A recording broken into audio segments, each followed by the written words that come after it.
But the thing is like, it just goes back to like, you treat people the right way. You just treat them how you want to be treated, and that's all it is. It's not even that difficult from that perspective. Guys, hey, this is Give a Sip Podcast. We are season 4. That means that you have a chance to share your story, get connected with other like-minded business owners, share experiences, share failures, share things that have changed the way you think, your perspective, your business. Help grow your business, help grow other businesses. This is your chance. We are outside. It's spring in Utah. Yes, spring. That means it can be snowing, it can be rainy, it can be sunshine, but we're going to be all outside. Stay tuned. Hey guys, this is Wes Israelson with Give Us a Podcast. We are out here on the golf course. I've got a friend that I want to prelude that has done a lot in business. Gone from moving from a different state to Utah, becoming one of the top realtors in this state, as well as starting a new company. And it's still going.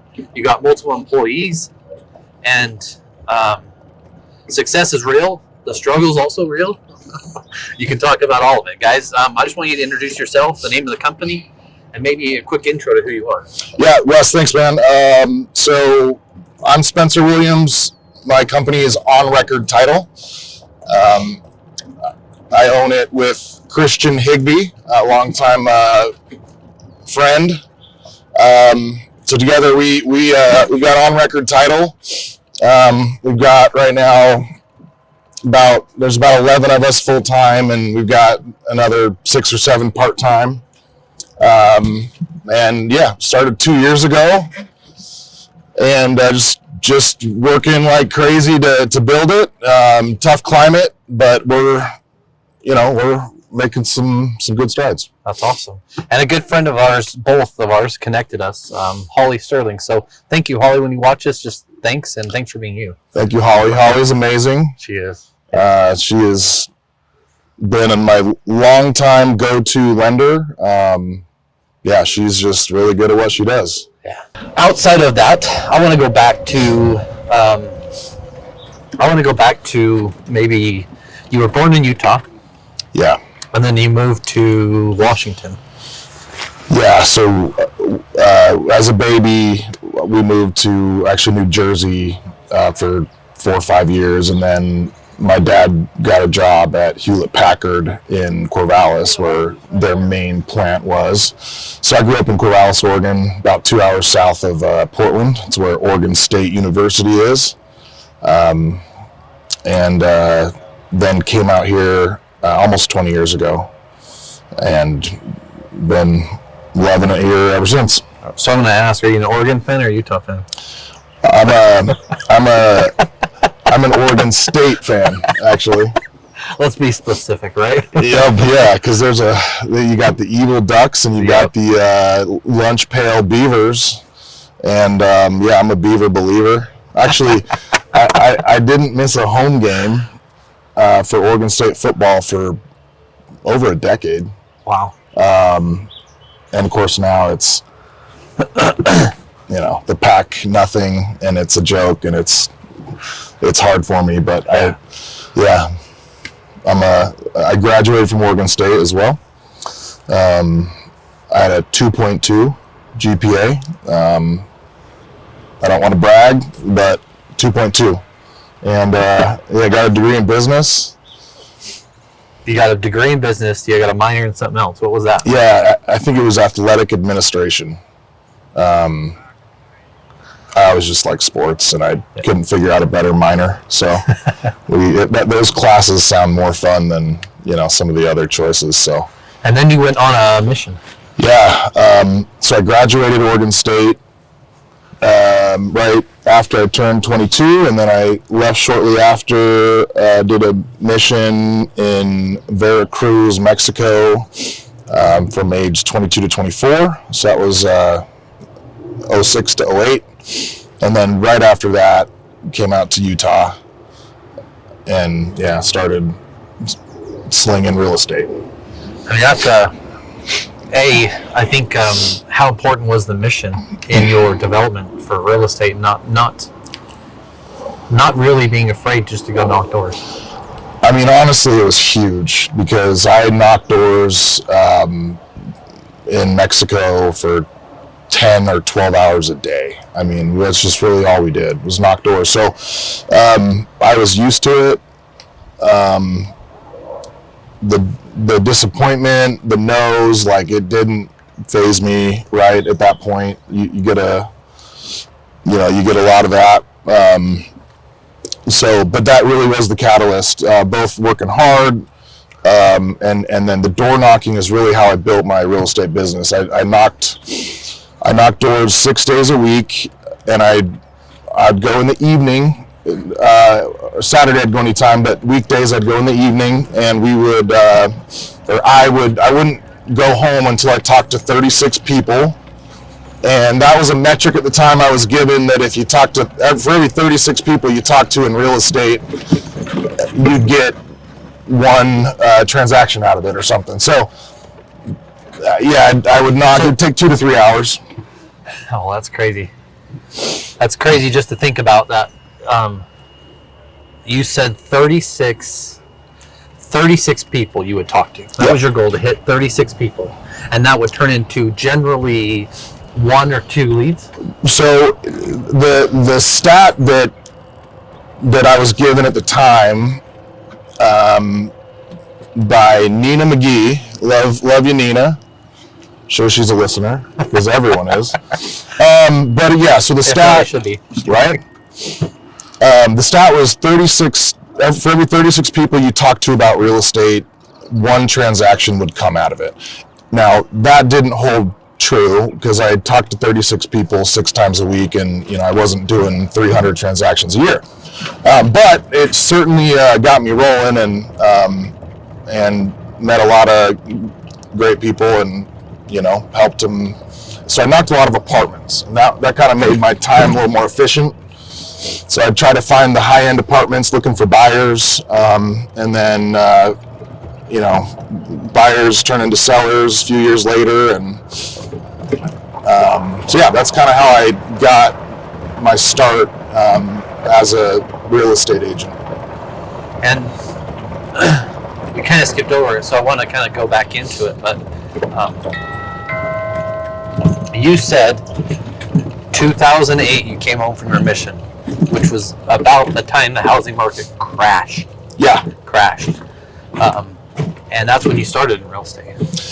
Yeah, so, and of course I didn't know any better. I didn't know any different, but it was a tricky time for the general public and those who owned homes, and a lot of short sales. For a real estate agent, there was definitely opportunities. There was $8,000 tax credit for first-time home buyers around that time. I think maybe 9 or 10. That's when I bought my first house, was in 08, and I got that $8,000. Okay, so it was in 08.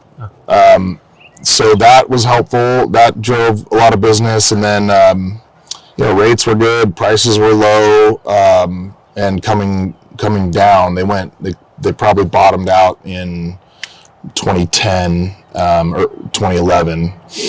But yeah, so there was opportunities. And again, it was tough for the general public and those who owned homes and everything. But if you were looking to buy, it was a good time. And again, as an agent, there was certainly opportunities and transactions to be had. I mean, had we known, how many more houses would you have tried to buy in that period of time? Well, yeah, and yes, we all would have clamped down and done everything we could to buy more. And I mean, that was actually why I got my license in real estate to begin with. Is I knew I wanted to be a part of real estate investing on some level, and so. Actually, what happened is I got my license again to maybe do some flips or some long-term buy and holds, but I was looking for a job, and there were no jobs in 2008, and so I just started doing real estate, and then it started working pretty quickly for me, and and then kept going. But yeah, that time was tough on a lot of people, but the opportunities were there. And I mean, if we fast forward throughout your real estate career, just before we get into title. Yeah. I talked to a decent amount of real estate agents. Yeah. And I don't know what the true stats are, but we talked that one of your best years, if not the best year, was 80 transactions. Yeah. That's pretty amazing. It was awesome. Yeah, it was. It was good. It was, I was... 52 weeks a year, Yep. right? Yep. So, it was me, and then I had my sister was full-time, licensed help, and it was a busy year, but it was kind of a snowball, like a culmination of a lot of the efforts that that we'd put in, and 80 was my best year. I think it put me as the top individual agent in Utah in terms of units closed. Probably not, revenue generated. Some of the high-end market producers at the time, but yeah. If you go sell a home in Park City versus a home in Utah, Salt Lake County, right? There's a difference there. There's a difference, and I started with, apartments. People living in apartments, looking to get into their first home. Just with my door knocking background on the mission, and so that's kind of where it led me. There wasn't a lot of high-end stuff. We eventually did more over the years, of course, but that's definitely where the start and the foundation was. Yeah. And it was rewarding too that way. Like, it was fun getting buyers into their first home, getting them a really good deal and a scenario, and that's a lot harder to do nowadays. Yeah. And we talked about the concept of the name of your company today, but when a deal closes, what happens? Yeah, so the favorite phone call or text you get as an agent is from the title company when your deal is done, and they'll usually say, say the home's on 5820 South. They'll say 5820 South is on record. And meaning it's been recorded with the county. And so Christian, my business partner, came up with that idea. And so our title company is On Record Title. And then we've got a little bit of a double play on the words we've got a bit of a music theme and records, and just to try to make it a little more interesting, because there's frankly nothing interesting about title insurance. But yeah, On Record Title and that's how we got that name. So, and I'm gonna lead into this because as a business owner sometimes, or as a person in general, you find yourself going down this track, creating habits, and then you get not stuck, but you get in this complacent maybe mode that I need to change. I need to challenge myself. And what happened to get you go from real estate, 67 deals average a year, 60 to 70, sorry, to I'm going to stop. I'm going to open my own company. Yeah, it was, to this day, it still like surprises me, I guess, in a way. For I don't know, it was not something I would. So when I linked up with Christian, and I knew he was looking for a change, he'd been in the title world for about a dozen years, and I was looking for a change, and the reason why, kind of backtracking to your point, your question, is I had gotten lazy. Like, I had just gotten to the point where I just felt like I wasn't pushing myself, I wasn't growing. I was pretty much golfing 5 days a week, and that was fun for a while. And you've seen a couple of my shots here on the course, and it doesn't look like I was. He's good. Nope. It's a big struggle, especially right now. But it's cold. It's windy. I was golfing a lot, and no, it was fun. But yeah, like eventually you just, at least for me, and I'm sure on some level you could relate, where it's like you want to be building and growing and pushing yourself, and I just wasn't doing that anymore. And I wasn't planning on giving up the real estate sales altogether, but I learned that the Department of Insurance didn't really want you to have a real estate license, and so I inactivated that. And it was good too, because it made me be all in. And it's like you kind of burn the boats on the way out. So it's been really good that way. It's been hard because you go from making money, and I invested all the money that I made, always real estate investing in any way I could, and so I didn't have a lot of cash, still don't, and so it's been hard to have some of these real estate obligations that I have, and not have any income or almost no income for a stretch, and then you put money in to start the title anyway. So that's been hard, but it's been good to like make me get after it again. And I know this, so I'm gonna lead into it, but you said the word all in. As a business owner, when you start something, you have to be all in, right? Not just you, but I know you and Carly just hit your 15-year wedding anniversary last week. Yep. Right? And when you say all in, she's got to be all in. She's been a tremendous partner that way. Like, she's super supportive, and I mean, I'm sure she was, are you sure you want to make a change? You're doing great, right? You're established, and you're going to do what? But she was super, super supportive, and again, she always has been, and she's super smart.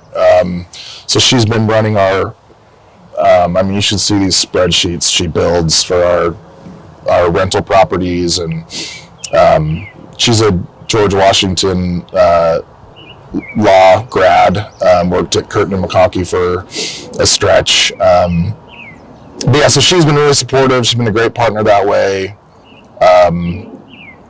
Because I'm not your 2.2 GPA, right? So I'm not the spreadsheets guy. I'm not in the escrow files at the title company. Nobody would want that. I'm more of the, go out and hunt and find opportunities and network and, kind of build stuff that way. But I certainly don't have that important, computer and, financial literacy, I guess, in some ways that she has. And so she's been a great partner that way. That's awesome. And I just wanted to prelude, because I mean, it's important to have a support system. It sounds like she's a great support system. I mean, 15 years married is no small feat either. No. And you guys have kids, and you start a career change when you're at the top, maybe not the top, but you're at the top of your game, making significant money. Right? Yeah. And that significant money didn't just go to waste. You took it, and now you're into 70 different doors. Yeah. Just define what you mean by 70 doors so people understand. You've taken that money that you built and you've bought. Yeah. So, and again, that's why I got my license to begin with in real estate is for that purpose of buying real estate.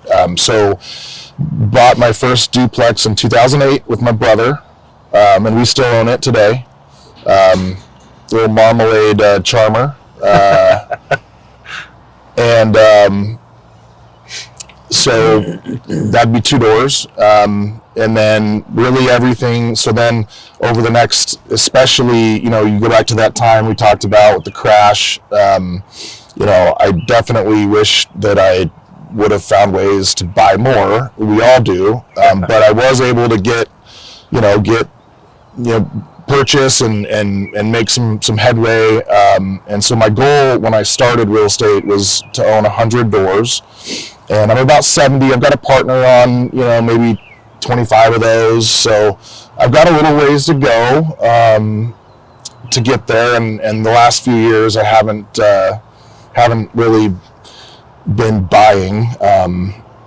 Just the numbers aren't penciling as much, and more than that, it's just sort of my circumstance with the title company and the income and all that. But yeah, so the biggest from a door count, like one building we own is like a sixplex, I think, and so yeah, we're just between 1 and 6 unit buildings.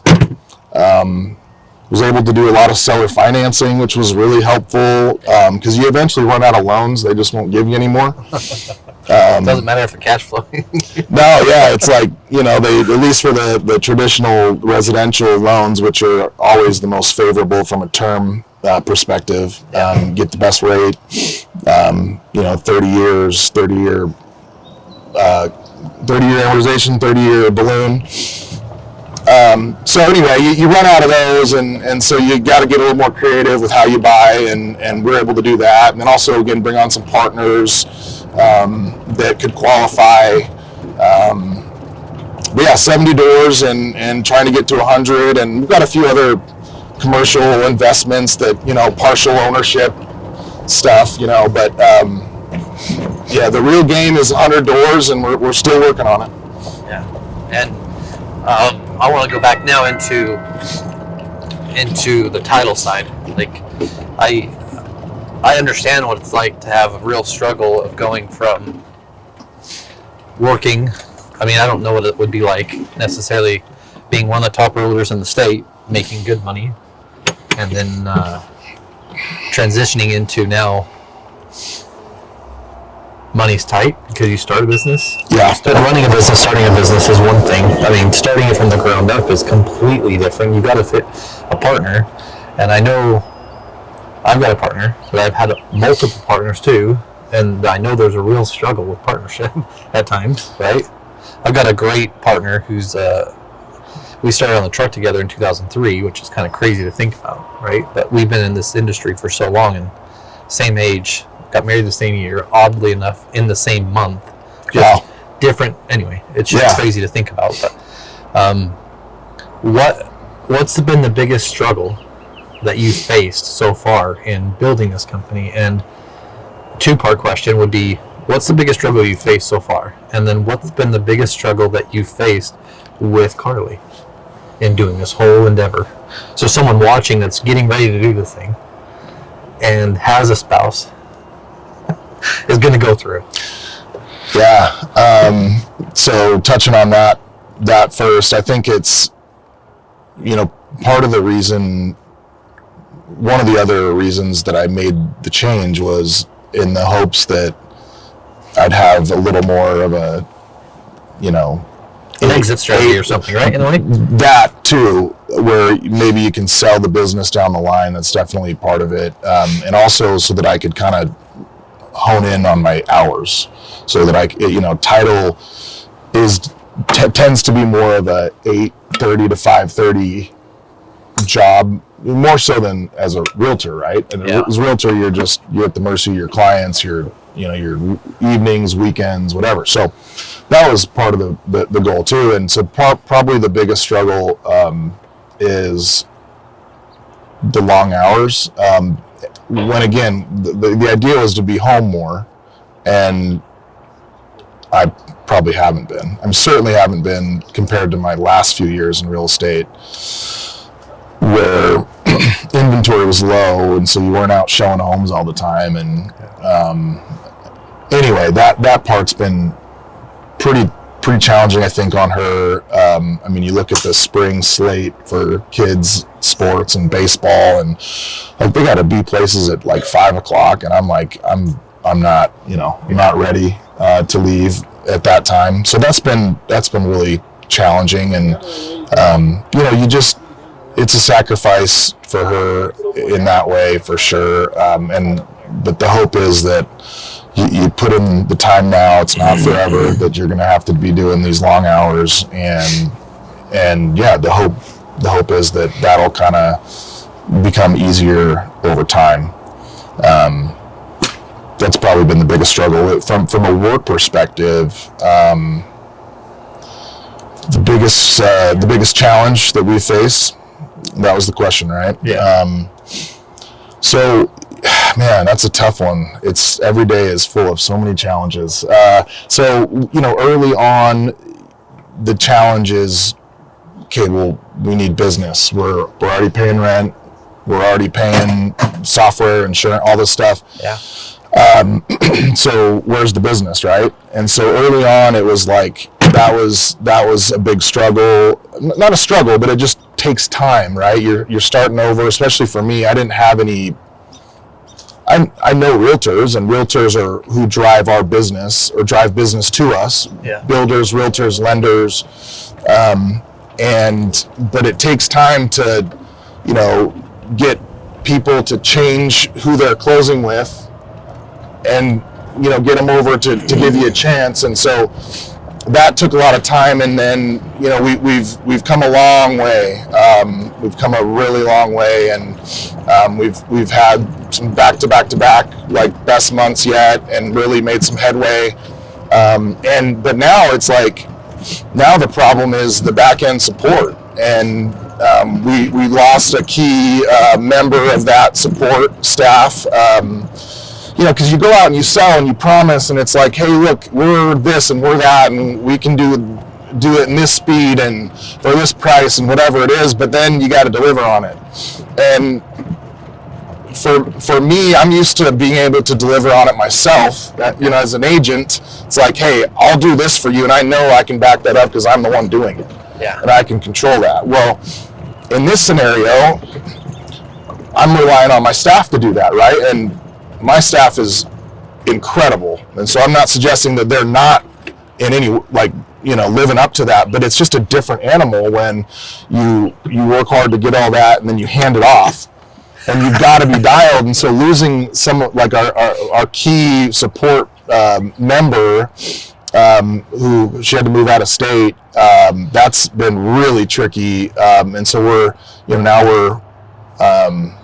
trying to train up our new folks, and so that part is hard, to get to where we feel like we can really deliver A++, and I don't think we dipped too far below that. I'd still think we're in the A range, but I'm very just like, how it is when you want to deliver, and with you and your furniture and what we've done together with that, like you deliver on that, it's A+, and I just can't I can't accept anything that's below A+, right? And you understand that. And so that part has been really challenging to just get the support staff, trained up, and then again, they're doing awesome, but it just takes time. And so that's definitely our struggle right now that we're working through, and we've made a lot of headway. And again, I don't think clients, I think they look at it and hopefully like that we're crushing it for them and doing an awesome job. And I think that's where we are. But for me internally, it's like there's levels that we can get to that are greater than where we are now. With that said, because let's be frank, we often only look at the problems.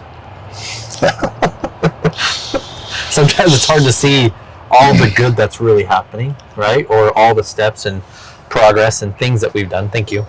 Of all of those intricacies of what business is. Yeah. You talked last night about we try to staff more than needed for this specific reason, right? Because we're out promising the world. Yes. And because if it was us, we know we would just do it. Yeah. And now we've got a team that we have to help back us up, but it comes back to how you onboard, how you teach, and how you prepare them to do the things that we are just inherently habitual. Yes, like that we just do. Yeah, yeah. And that's where I found myself short in how do I hire and onboard. They don't have to do it my way all the time, but here's the standard, but this is your job. It is so tricky. And and for me, even with this, I'm new to title, right? I mean, I was in closing rooms as a realtor, as an investor many, many times, but there's so much more that goes on in any given transaction that a title company does that you just don't, as a realtor, or you just don't think about that or realize it, or to what extent, and how many emails on one transaction, and we're trying to close 100 of those in a month, right? And so that's been hard, but from the beginning my philosophy was overstaff, like you mentioned. It's going to cost more. It's going to hurt. Yes. Especially early. But I never want to get caught with my pants down. For our title company, and you run your shop the same way, where it's better to be able to always feel like you can deliver on what you're promising, even if it costs you more, or even if you've got, you're a little overstaffed and you're paying more than you need to. I would just always err on that side, because I feel confident in being able to drive the business. Christian's been driving business to title for 15 years. He's a stud. Like, we've got people that can drive business, but you gotta deliver on it, because a lot of times you only get one chance. Yeah.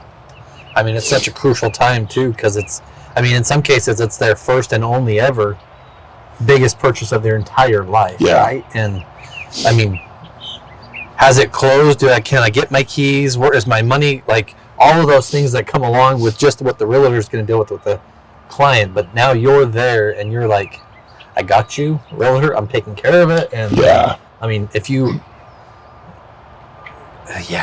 just to think about if the bank account's one number off and the money goes somewhere out, like, I mean, it's terrifying. It is. It's terrifying, and that was when Christian and I were first talking about starting the title company. That was our number one concern.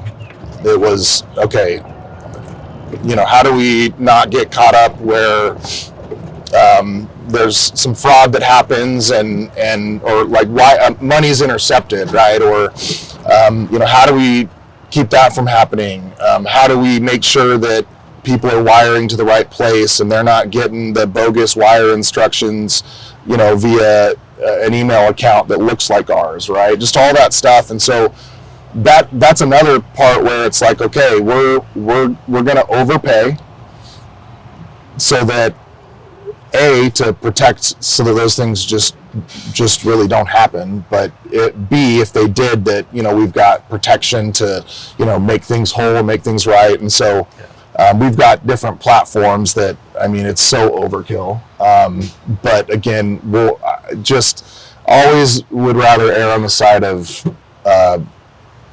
safety and just being overcautious, and making sure that there's never a scenario where we've got some customers that are in a tough spot because of something we did or could have prevented, and we just won't have it. I've been to your guys' office. I was there looking at some stuff for you, and witnessed a closing. And you guys have this really cool, in my mind, because I've done quite a few closings. I'm not going to say a lot, but I've been through a lot, let's say. But I've never experienced what these people got to experience. What does that experience look like in your guys' office when people close? Yeah, no, thank you. So it's funny. I was, as a realtor, I was not really thinking too much about, hey, let's try to celebrate this. Like, I part of it was because when you're busy, you're just sort of like, okay, closing, and then you're going here, and then you're going. It's just like there's a lot going on. But when we sat down to really think through, and we talked to a lot of realtors, like, what do you guys like? What do you not like? And I guess the short answer is every realtor is different, and all of their clients are different, right? So what we decided to do is put together a customize your closing form that, and not all realtors fill them out, but they're there to fill out, and they can let me know, because look, as a realtor, you might have, an engineer, boring client, right? And, an attorney, whatever, but you also might have that first-time home buyer that finally got into that house after trying for so long, and they're so excited, and their personality, so it's all different. And so what we wanted to do was be able to cater to everyone. And so we've got all these different things that we are set up and ready to do. And some agents want them, some don't. But most of the time they want a decent amount of them. And so, we pop the confetti cannon, it sounds like a gunshot. So that, we've got the champagne and the Martinellis and the, the photo wall, and I'm working on a couple props that'll be pretty cool. You see so many of the corrugated, the little the key or the silly, those were too cheesy for me. So we're working on a massive wooden key that's 3.5 feet by a foot in its widest spot. It's gonna be heavy too. It's gonna be heavy, so that'll be fun. And we're working on a 3.5 foot diameter vinyl record that they can kind of hold up. That'll have a couple things in the center part. If you picture a vinyl record. So we're working on some of those things, but really it's we've got the record player going. We've got countless snacks. We've got what is Amy on our team says, we've got Maverick in our kitchen. So we've got, you open up the fridge and we got anything you can think of, or at least we try to. So we just want it to be fun. And title insurance, as I mentioned before, is inherently not fun. It's kind of a necessary evil. Not even an evil, but it's just a necessary cost, right? You just have to get it. You have to have it. It's stupid not to, but it's not fun. So we try to make it fun. And yeah, really, our whole goal is when the clients come in and then, the realtor comes in, is we just want the realtor to look good. We want the clients to have a great experience. They may forget about us. They may not use us again, because generally realtors will drive business. But tell you what, if we can make that realtor look good, for bringing them to us and doing the closing there, then we've succeeded. And, you can hopefully just have a great relationship with that agent. And so yeah, the closing process we try to make really, really fun.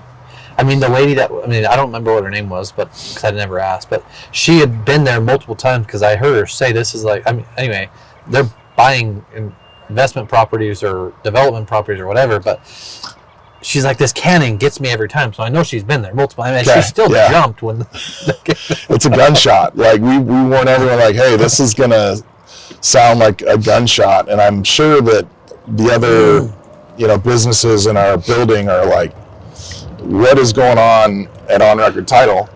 That's the 35th time I've heard that. Yeah. And we've got the red carpet. Yes, you do. That we have perpetually rolled out. And then you customize it. You put the client's, the house on the TV and the agent's face, and they're just all kinds of name and block. You have, you customize the experience. So to me, it made a difference. And again, I've been through a decent amount of closing. Nothing wrong with the titles companies I've used. Of course. But when you make it memorable, it's a different feeling for the end user, let alone the realtor, right? That's it. And if the end user has that experience and feeling, we love that, we want that, and ultimately that's where we think that, the realtor probably feels really good about it, right? And any realtor, you know, any agent that's trying to do a lot of business knows that referrals are everything. And so if we can make their experience, you know, just a little bit better, and clients are a little bit happy, you know, more referrals will come, and hopefully it helps them in that way, you know. And when I walked in there, I was greeted, told there's a Maverick, you can have whatever you want, drink whatever you want. Water, do you want water? Do you want? No, I'm okay, thank you. I watched the lady at the front desk clean up the confetti after it got shot, right? It seems like you do a great job with the culture too. Thanks. Honestly, we have great people. Like our people are just incredible. Just been really lucky that way. It's not easy. I mean, gosh, you go through some growing pains that way, and you know, there's been, you know, a couple times where, you know, we've had to you know, go a different direction or whatever, but you know, we've been really blessed with good people. And I honestly, like, a big part of that, you know, Christian's got a great reputation in the industry. There's sometimes it's, you know, people that he's worked with in the past that are like, yeah, of course, I'd love to work with Christian. And so I give him a lot of credit for a lot of the people we have. And then just, you know, being real picky, real choosy, or selective, I guess, with who you bring on. And you've got more people than I do. And so it's like the culture is just, it's super important. And it's hard to get it that way, I think, but it happened for us, I think, luckily, naturally, hopefully in different ways. But yeah, it's all about having good people that, you know, hopefully want to be there and want to contribute to the team and be about the team more so than themselves. And we've been really blessed that way. And I think it's super important for people to understand that, I mean, culture is what you create. You can walk past it or you can create it, right? Yeah. And we had a conversation with Jeff a little earlier about it, but the difference between a mentor and a teacher. A teacher teaches a classroom full of people, or kids, let's say, but a mentor actually mentors them to help them get better. To create good culture, you're not just a teacher. You become a mentor to me. I mean, when I walked in there, and I don't know the lady in the office, but after we talked for a little bit, she's like, no, he knows a lot more than he's telling you. Like, he's really, really good. She was talking about you. Like, whether you know a lot about title or not, you know a lot. And it's what she was trying to prelude from what I could gather, that, I mean, you're humble. Well, I mean, again, that's nice for her to say, and you to share. I don't know. I always jive with. I always do better with you know, I think everyone struggles with people that are overly cocky. You got to have confidence. You know, you got to be sure-footed. But you know, there's definitely a line sometimes that you don't. No one wants to be around the cocky guy that's just kind of an ass and he's about himself and he's whatever, you know. That doesn't happen. So I'm sure I'm that guy sometimes, but hopefully more often than not, I'm not. But the thing is like, it just goes back to like, you treat people the right way. You just treat them how you want to be treated, and that's all it is. It's just not. It's not even that difficult from that perspective, and that's why I think we've been able to have, you know, build a great staff and have people that hopefully really like working there. And I mean, again, they do things that I can't do. Yeah. Like, again, if you're buying or selling a home or whatever, you don't want me touching your escrow file. It's not going to go well. Yeah. And so I won't, but there's other things that I can do to contribute. And, you know, and so that is one nice thing about the setup is, at least I think for our customers is just the realtor background. When realtors are maybe our main source of business, I can put on the realtor hat and say, well, I think we should do it this way because a realtor is going to look at it from this perspective. Or sometimes I explain to the staff, it's like, hey, I understand why you want to do this this way, but let me help you understand why it's going to be better in the long run to do it this way, which is an extra step, but it's because the realtor, and so having that perspective, I think has been good. And then also, just teaching classes and, mentoring agents and helping agents, is a big part of what I do too. Yesterday I was on the phone with an agent. He even told me, he's like, my broker has no idea how to do this. And I just chuckled because he probably should know how to do this, but it's fine because I'm happy to take that call, and I think I can, add value. You can help add value and perspective, and so that happens a lot too, where you end up just putting your realtor hat back on and hey, helping people. Hey, here's what I would have done here. Obviously, do you. But if you're asking, like, sure, here's how I would have done it, and here's why. And sometimes it's just talking it through, and I'm not really telling them anything they don't know, But anyway, that's been a good perspective, I think, for our title company as we, try to get more and more realtors to give us a try and see what we're about. That's been really helpful. And we'll get close to wrapping up. I've got 3 questions, but I want to say this first. So it's important, as you've mentioned multiple times, most business owners start out because they can fix a problem, right? Yeah. It doesn't matter. And then we talked about it. What does it take to really become a real estate agent? Like, everyone jumped in when the market was good, when COVID started. Like, everyone became a realtor, it seemed like, right? And now some of that's been weeded out just because of the market conditions and everything going on, interest rates and all of that. When interest rates were 2 or 3%, when did you ever see that? Ever. I miss those days. Right? We all took it for granted because my first house was a short sale and a variable, and it went up and down, but it wasn't. But it was still in the low range. Yeah, I'm sure. Considering mid range is 12 to 14 or high range is 12 to 14, right?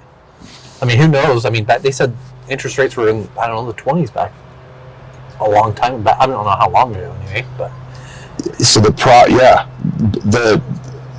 with interest rates, what sometimes people kind of forget about, because you'll hear that, well, they were 18%, and well, cool, like that house cost $40,000. Yeah. And okay, so now we look at, well, they were making less money. Okay, when you look at the percentage of your income that it takes to buy a house or for your monthly payment, however you want to look at it, it is a much higher percentage of your income today than it was when rates were at 18%. Yeah. Even though rates are at 7 or whatever, like. Yeah. So so that's where it is really challenging today to get into a house and make it work, and because your rates are your rates are higher than they were. They're still historically lower, but man, prices ain't cheap. A good friend of mine, just before we get into the questions, was saying to me that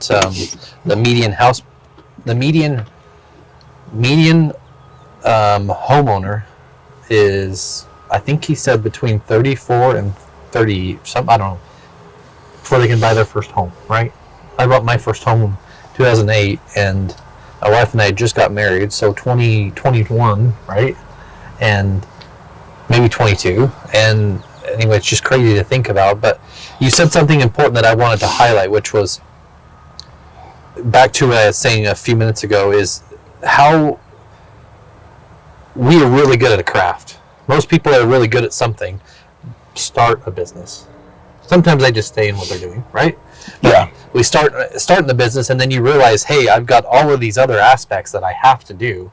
Yeah. And like you said, you do not want me to do the thing. Yeah. Trust me, like, Yeah. 2.2, great. Yeah. But Yeah. you couldn't be top real estate agent with just, I mean, you're really good, right? But there's things that we know inherently that We're we don't like deficient to at. do. Yes. We don't do very well, or we don't understand, which Yes. is why hiring someone and knowing what limits we have, but also what we're really good at and what we're not. Hiring the right people. So you guys have done that in your business. How important today is it, and we kind of talked about it last night, but how important today is it to mentor your children while keeping a very, very strong relationship with your wife, or I want to say Carly for you, spouse. How important is it? So, man, it's and honestly, like, this is definitely a struggle for me. It's a struggle for every business owner, just so you know. Yeah, and yes, and I guess what I'm referring to exactly with that is, like, I need to do better with my kids in terms of one-on-one time. That's been hard the last 2 years, and I haven't, so that's definitely an area where I struggle and need to get better at. It's hard to, it feels like sometimes you just have to be so all in on the business that you forget that it's like, well, we got these kids, and I gotta, we need to have one-on-one time, and so that's a spot that's a struggle for me. Kids it's been very stressful at home, just with some dynamics we have, and so that's definitely an area where I need to improve and work on. I think they've hopefully seen over the years. The biggest thing I try to instill with them is hey, we work hard. So, whether it's, so a sport. Well, no, you're not going to quit in the middle of the season. No, you're going to work hard till the end, and then we can talk about it. Yeah. And hopefully they've seen that, and certainly we try to teach them about rental properties and owning real estate, and Carly does a really good job with that. She's able to kind of explain it and teach it in simple ways for them, better than I can. And so I'd give her certainly most of the credit for that. And again, for me, it's just, look, I just want them to work hard at whatever they're doing. I don't care what it is, what sport it is, what school it is, what subject it is. Just work hard. I think, as you said too, I think it was important that I think it's important that we understand what all in means, because commitment, right? And sometimes I get caught up with my children too doing the same thing, but hey, if we're going to spend this money, you're going to do this thing. Like, we can't just spend money and you just stop. And if we want to, then great. Then you can learn how to pay for that thing and learn what it means to not have that thing anymore, right? So I think the value lesson is not just work hard, but commit to whatever you've done. Yes. Commit, like, the thing that you're doing. Because title would not be working out great for you, your wife, or your children, your family, or even Christian if you didn't commit, right? You got to be all in. And I need to do a better job of being all in it at home, for sure. We all do. Both sides, but all. Yeah. Yes. And yes, I'm sure it's a struggle. It's a consistent struggle across the board. It's hard to, do all of it and do all of it well. But just the commitment, being all in, and we talk about this with my kids all the time, because we were in Seattle 2 weekends ago for basketball, and I'm like, you guys, why am I going to take you to Seattle? Like, we're going to Phoenix in a few weeks. It's like, and then Ohio, and this little Under Armour circuit they're doing. It's like, well, if you what about your workouts during the week? Like, you think I'm going to parade you around the country, and you're not even, Amen. Like, you Amen. can't even beat the teams. Like, you're not, it's like, put in the work if you want me to do that. And again, like you said, it's exactly my philosophy with them. It's like, you don't have to do the workouts, but if you want to be on this team and you want me to parade you around the country, then you're going to freaking do the workouts. Or again, when the season ends, when then we're going to have to reevaluate, and maybe you just need to go play junior jazz or whatever. And you can pay for that. I'm not paying for that.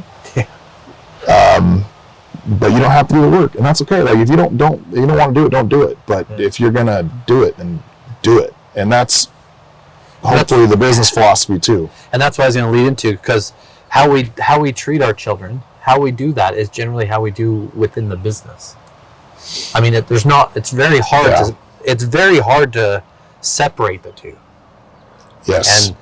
And showing up early. Hard work, great, but showing up and doing what you're telling the employees to do. Like, if we're going to implement for us a CRM, I've got to 100% make sure I'm going to do everything I'm telling the team to do. Yes. And also with my children, like, I've had people reach out and say, "Hey, we'll help your podcast grow. We'll help this." I'm great. I've got reps to do. Just no, thank you. Yeah. I've got reps to do until I get proficient.